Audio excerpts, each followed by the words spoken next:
మరి మరో 6 నెలల తర్వాత తుమ్మడి అట్టి దగ్గర నీళ్లు లేవని ఒక అబద్ధపు మాటలతో అదే సిడబ్ల్యూసి అన్నది అని చెప్పి పూర్తిగా అవాస్తవమైన విషయాలు చెప్పి అదేవిధంగా మహారాష్ట్రలో సబ్మర్జెన్స్ ఉంటుంది కాబట్టి తుమ్మడి అట్టి నుంచి మేడిగడ్డకు షిఫ్ట్ చేసింది.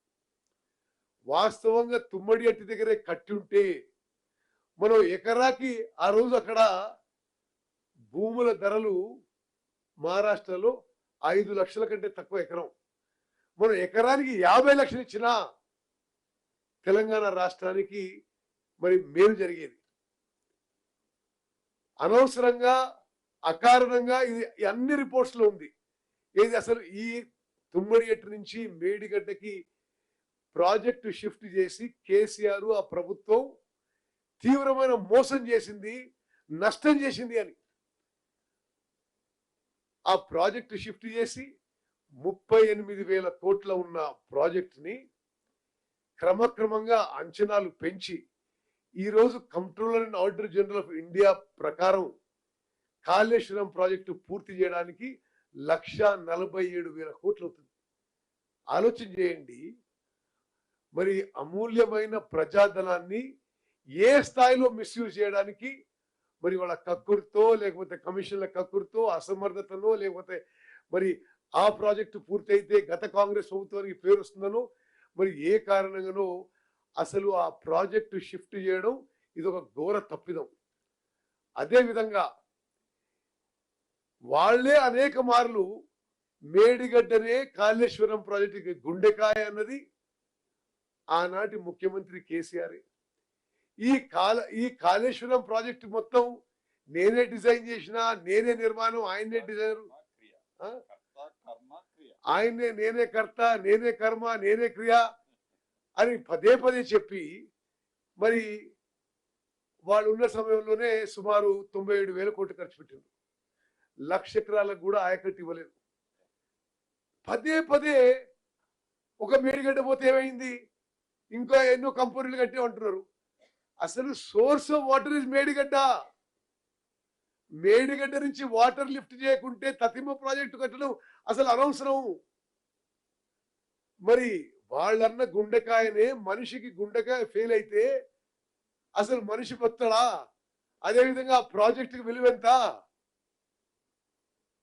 పూర్తిగా తెలంగాణ రాష్ట్రానికి శాశ్వతంగా ఆర్థికంగా నష్టం చేసి మరి తెలంగాణ రైతాంగానికి నష్టం చేసి ఈరోజు వాళ్ళ వింత ప్రవర్తన తెలంగాణ ప్రజలు రైతులందరూ గమనిస్తున్నారు. మీ కకృతి వల్ల, మీ అసమర్థత వల్ల, మీ చాతగాంతరం వల్ల, మీ తొందరపాటు వల్ల తుమ్మడేటి నుంచి మేడిగడ్డకు షిఫ్ట్ చేసి మరి లక్షల కోట్లు ఖర్చు పెట్టి మన అందరినీ తాకట్టు పెట్టి costly high cost short tenure loans తీసుకొచ్చి ఇప్పుడు తెలంగాణ రాష్ట్రానికి ప్రతి ఏటా భారం 15 నుంచి 20,000 కోట్లు. అంటే వాళ్ళు తుమ్మడిగట్టు నుంచి మేడిగడ్డకు షిఫ్ట్ చేసినందుకు. మరి షిఫ్ట్ చేసినాక సరిగ్గా కట్టినా అంటే వాళ్ళ హయాంలోనే నిర్మాణం మొదలుపెట్టిండ్రు, వాళ్ళ హయాంలోనే మరి కూలిపోయింది, వాళ్ళ హయాంలోనే నేషనల్ డ్యామ్ సేఫ్టీ అథారిటీ అధికారులు ఢిల్లీ నుంచి వచ్చి దీంట్లో డిజైన్లో లోపం ఉంది, నిర్మాణంలో లోపం ఉంది, ఓఎండ్ఎంలో లోపం ఉంది అని అనేక విషయాలు పాయింట్అవుట్ చేసింది. నేషనల్ డ్యామ్ సేఫ్టీ అథారిటీ భారత పార్లమెంటు ద్వారా చట్టపరంగా ఏర్పడ్డ స్టాట్యూటరీ బాడీ. భారతదేశంలో డ్యామ్స్ బ్యారేజెస్ కి biggest experts are in national dam safety authority. వాళ్ళేమో అనేక కీలకమైన అంశాల్లో గత బీఆర్ఎస్ ప్రభుత్వాన్ని పూర్తిగా ఘోర తప్పిదం పాయింట్అవుట్ చేశారు. కొన్ని ఉదాహరణలు చెప్తాం మీకు. అసలు మనం ఇల్లు కట్టుకునేటప్పుడు కూడా ఫౌండేషన్ కోసం సాయిల్ చెక్ చేస్తాం కదా. ఎంత గొప్పగా కట్టిందంటే ఆ బ్యారేజీలు డిపిఆర్ లో బ్యారేజీల నిర్మాణం ఒక చోట కడతా అని చెప్పి యాక్చువల్లీ నిర్మాణం ఇంకో చోట చేసిండ్రు. సరి అయిన geo technical Jio physical test అంటే బేసికలీ సాయిల్ టెస్టింగ్ ఫౌండేషన్కి కావలసిన స్ట్రెంత్ గురించి టెస్టులు చేయలేదు. అదేవిధంగా DPR detailed project report central water commission ఆమోదం ఇవ్వకముందే టెండర్లు పిలిచేసిండ్రు, అగ్రిమెంట్లు సైన్ చేసిండ్రు, వేల కోట్లు ఖర్చు పెట్టిండ్రు. ఇంకో ముఖ్యమైన విషయం, నేషనల్ డ్యామ్ సేఫ్టీ అథారిటీ చాలా స్పష్టంగా చెప్పింది, అసలు ఈ 3 బ్యారేజీల ఫౌండేషన్ ఏదైతే ఉందో ఆ ఫౌండేషన్ సస్పెక్ట్, ఫౌండేషన్ అనుమానాస్పదం. వాళ్ళు డీటెయిల్ ప్రాజెక్ట్ రిపోర్ట్లోనేమో షీట్ పైల్ ఫౌండేషన్ రాసి ఉంది. వాళ్ళు నిర్మాణం మొదలు పెట్టినాక ఫౌండేషన్ ఎవరైనా చేస్తారండి, ఎంత తిక్కల వ్యవహారం ఇది. డిపిఆర్ లోనేమో షీట్ పైల్ ఫౌండేషన్ ఒకటేమో ఫౌండేషన్ చేయటం, నిర్మాణం మొదలైనాక సీకండ్ పైల్ ఫౌండేషన్ మార్చి ఇప్పుడు ఆ 3 బ్యారేజ్ల ఫౌండేషన్లు కూడా అనుమానాస్పదం అని చెప్పి భారతదేశంలో అంతర్జాతీయంగా నిపుణులందరూ చెప్తారు. వీళ్ళు ఏమంటారు, ఆ పియర్లు రిపేర్ చేసి నీళ్ళు నింపుకోండి, ఆ పియర్లు రిపేర్ చేసి నీళ్ళు నింపుకోండి. అరే మీరు చేసిన ఘనకార్యం సాలేయా, మీ సలహాలు అవసరం లేదు. మరి మేము అనుకుంటున్నాం హరీష్ రావు కంటే అనిల్ జైన్కి మరి ఆ ఎన్డీసీ ఎక్స్పర్ట్స్ ఎక్కువ తెలుసని. మరి వాళ్ళు చెప్పినట్టు చేసి సరైన మరమ్మతులు చేయకుండా, సరైన టెస్టులు చేయకుండా ఆ బ్యారేజీలు నింపితే మేడిగడ్డ బ్యారేజ్ మళ్ళీ కూలిపోతే కింద 44 గ్రామాలు, భద్రాచలం టౌన్, భద్రాచలం గుడి కొట్టుకపోతాయి. మరి అది కోరుకుంటున్నారు వీళ్ళు. మేము సైంటిఫిక్ గా, రాషనల్ గా, లాజికల్ గా భారతదేశంలో అంతర్జాతీయ స్థాయిలో బెస్ట్ పాసిబుల్ ఎక్స్పర్ట్స్ డ్యామ్స్ లో కానీ బ్యారేజ్ తీసుకొచ్చి వాళ్ళ సలహా మేరకు ముందుకు పోతున్నాము. అదేవిధంగా 2016లో నిర్మాణం మొదలుపెట్టిండ్రు, 2019లో పూర్తయింది. 2020లోనే అంటే ఇనాగరేషన్ అయిన మరుసటి రోజు నుంచే ఈ బ్యారేజీలు లీక్ అయిన మొదలు పెడుతున్నాయి. ఇప్పుడు మీరు విలేకరు చూస్తూ ఉంటే మేము రికార్డు చూపెడతాం. ఇది ఆనాటి ఇరిగేషన్ డిపార్ట్మెంట్ ఇంజనీర్లు కాంట్రాక్టర్లకు రాయడం, కాంట్రాక్టర్లు డిపార్ట్మెంట్కి రాయడం, అప్పటి నుంచే లీకులు మొదలైనవి. అంటే వాళ్ళు ఇంకా 3 ఏళ్ళు అధికారం ఉండంగానే ఆ బ్యారేజ్లు మరి పూర్తిగా లీక్ కావడం, పూర్తిగా ఫాల్ట్స్ డెవలప్ చేయడం జరిగింది. ఇప్పుడు వాళ్ళు ఏదో పెద్ద పెద్ద మాటలు మాట్లాడుతున్నారు. ఆ 3 ఏళ్లలో వాళ్ళు కనీసం ఆ బ్యారేజ్లని ఎంటీ చేసి స్టోరేజ్ తీసేసి రిపేర్ చేసుకున్నా ఉంటే బహుశా సిచ్యువేషన్ బాగుండేదేమో.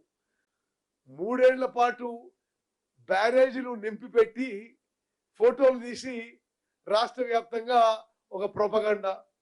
దయచేసి విలేకరు మిత్రులు మీరు ఇది జాగ్రత్తగా గమనించాలి. ప్రపంచవ్యాప్తంగా బ్యారేజ్లకి డ్యామ్లకి తేడా కూడా తెలియని వాళ్ళు ఈరోజు మరి సలహా ఇస్తున్నారు ఆ బ్యారేజ్లకు ఏం చేయాలి. Dams are meant for storage of water, barrages are meant for regulating of water. ప్రపంచంలో ఎక్కడ కూడా బ్యారేజెస్ నీటి నిలుపుదల కోసం, స్టోరేజ్ కోసం ఉపయోగించబడదు. మేడిగడ్డ కూలిపోయిన రోజు 10.6 టీఎంసీ స్టోరేజ్ ఉంది ఆడ. ఆ 3 బ్యారేజ్ల కింద నుంచి ఫౌండేషన్ ఫాల్టీ ఉంది కాబట్టి నీళ్లు సీపేజ్ అయ్యి, ఇసుక సీపేజ్ అయ్యి పైన బ్యారేజీలు వీక్ అయిపోయి కూలిపోతున్నాయి. మరి ఆ పరిస్థితుల్లో మేము భారతదేశంలో మరి ప్రపంచంలో ఎవరైతే బెస్ట్ ఎక్స్పర్ట్స్ ఉన్నారో వాళ్ళని తీసుకొచ్చి టెస్టులు చేయించి ఆ బ్యారేజీలు రిపేర్ చేయదలుచుకున్నాము. ఈ కాళేశ్వరం ప్రాజెక్ట్ విషయంలో, ఈ బ్యారేజీల విషయంలో బీఆర్ఎస్ పార్టీ వాళ్ళు ఎన్ని అబద్ధాలు చెప్పినా, ఎన్ని అవాస్తవాలు చెప్పినా తెలంగాణ ప్రజలు, తెలంగాణ రైతులు నమ్మరు. మీరు ఒకటే విషయం మళ్ళోసారి చెప్పాలి, నేను చాలాసార్లు చెప్పిన విషయం, ఆ 3 బ్యారేజీలు నిరుపయోగంగా ఉండంగా ప్రతి పంటకి తెలంగాణ రాష్ట్రంలో తెలంగాణ హిస్టరీలో highest acreage, highest paddy production జరిగింది. ఇప్పుడు ఈ పంటకి 148 లక్షల టన్నుల మెట్రిక్ టన్నుల వరి ధాన్యం బండి 90 లక్షల మెట్రిక్ టన్నుల వరి ధాన్యం కొనుగోలు చేస్తున్నాం. మీరు గమనించాలి. నేను మరోమారు చెప్తున్నా, ఎందుకంటే ఈ విషయం ఒక ఫాల్స్ ప్రొపగాండా, అసలు గ్లోబల్ శ్రేణిలో మించిపోయింది. వాళ్ళే డిజైన్ చేసిండ్రు, వాళ్ళే కట్టిండ్రు, వాళ్ళే జేబులు నింపుకున్నారు. వాళ్ళ టైంలోనే కూలిపోయింది. వాళ్ళ టైంలోనే NDS national dam safety authority వచ్చి ఇది డిజైన్ బాగాలేదు, కన్స్ట్రక్షన్ బాగాలేదు, ఓఎండం బాగాలేదు, అసలు ఈ బ్యారేజీలు నిలబడని చెప్పిపోయినరు.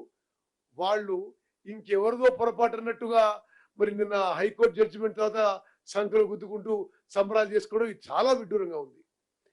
ఈ విషయంలో తెలంగాణ రాష్ట్రంలో కాంగ్రెస్ ప్రభుత్వం చిత్తశుద్ధితో, ఏమీ రాజకీయ దురుద్దేశం లేకుండా నష్టం జరిగిన దానికి అకౌంటబిలిటీ ఫిక్స్ చేయాల్సిందే, రెస్పాన్సిబిలిటీ ఫిక్స్ చేయాల్సిందే. అదే విధంగా వాళ్ళు కట్టిన కాబట్టి మేమే వదిలేస్తలేం దాన్ని. మాకే అటువంటి రాజకీయ దురుద్దేశం లేదు. 1,00,000 కోట్లు కట్టిండ్రు, 1,00,000 కోట్లు ఖర్చు పెట్టిండ్రు. అది వాళ్ళ సొంత పైసలు కాదు కదా, అది మన అందరి పైసలు. కాబట్టి ఆ 3 బ్యారేజెస్లు రిపేర్ చేయడానికి మరి national dam safety authority, central water power and research station CWPRS Poona, national geophysical research institute, ఇటువంటి అనేక ప్రతిష్టాత్మక సంస్థలని టెస్టింగ్ లో, ఇన్వెస్టిగేషన్ లో ఇప్పుడు ఇన్వాల్వ్ చేసినాం. అదే విధంగా ఆ బ్యారేజ్ రిపేర్ అండ్ రీహాబిలిటేషన్ కూడా సరి అయిన సమయంలో సరి అయిన విధంగా మరి టేకప్ చేస్తామని చెప్పి కూడా తెలంగాణ ప్రజానికానికి, రైతులకు కూడా మాటిస్తున్నాం.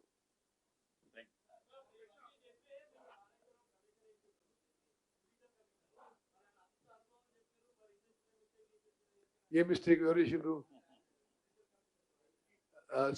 ఇది టీ న్యూస్ కి మేము జవాబు చెప్పాం. Okay, so anyway, one more thing. అదే బండి సంజయ్ స్టేట్మెంట్ కూడా చెప్పాలి మీకు. బండి సంజయ్ మిత్రమా, అసలు Anil Jain is a very respected figure in dams and barrages in the country. అతన్ని మేము అఫీషియల్ గా ఇది సెంటర్ లో ఉంది, మీ పార్టీ ద్వారా ఏర్పడిన గవర్నమెంట్ కాదు, కానీ మీ జేబు సంస్థ కావు అన్ని. మేము ప్రభుత్వంలో ప్రజలు ఎన్నుకున్నారు. మా ముఖ్యమంత్రి గారు, నేను ఆహ్వానం మేరకు official meeting, official review of barrage కి ఎన్డిఎస్ఏ చైర్మన్ వచ్చిండు. మరి వారిని ఎక్కడ కూడా అక్కడ మేడిగడ్డ విజిట్ లో రాజకీయంగా మేమేమి అతన్ని ఉపయోగించుకోలేదు, అతన్ని ఏమి ఆ ప్లాట్ఫామ్ నిలబెట్టలేదు. NDSA chairman only actual inspection of barrage and review with officials లో ఆయన పార్టిసిపేట్ అయిండు. మేము ప్రెస్ మీట్ లో మాట్లాడింది ముఖ్యమంత్రి గారు, నేను, శ్రీనివాసరెడ్డి గారు, శ్రీధరబాబు గారు, పూర్ణ ప్రభాకర్ గారు. ఆ ఎన్డిఎస్ఏ చైర్మన్ ఎక్కడ కూడా ఒక రాజకీయ వేదిక మీద తీసుకురాలే. అదే విధంగా బండి సంజయ్ గారు ఒకసారి ఎన్డిఎస్ఏ రిపోర్ట్ చదువుకో. 1000 బోర్వెల్స్ ఉన్నాయా, 100 ఉన్నాయా నీకు తెలుసా అమ్మా? అసలు చూసినావు అసలు ఎన్డిఎస్ఏ రిపోర్టు? ఎన్ని బోర్వెల్స్ ఉన్నాయో తెలుసా? ఆయన ఎవరు? ఆయన ఇక్కడ వచ్చి 1000 బోర్వెల్స్ నుంచి 100 ఎంత తగ్గించాలి, ఆయన మీద కంప్లైంట్. దయచేసి ఇటువంటి చిల్లర రాజకీయాలు సరైనవి కావు. అనిల్ జైన్ గారు ఒక respected figure, expert on dams and barrages, and as a chairman of a statutory body, as a constitutionally appointed body, National Dam Safety Authority, అది ఏం కాంగ్రెస్ పార్టీ ఆహ్వానం కాదు, తెలంగాణ ప్రభుత్వం ఆహ్వానం మేరకు మా ఎంబడి వచ్చి మేడిగడ్డ బ్యారేజ్ పరిశీలన చేసి, టెక్నికల్ డిస్కషన్ చేసి, అక్కడ అఫీషియల్ మీటింగ్ లో పార్టిసిపేట్ అయిండు.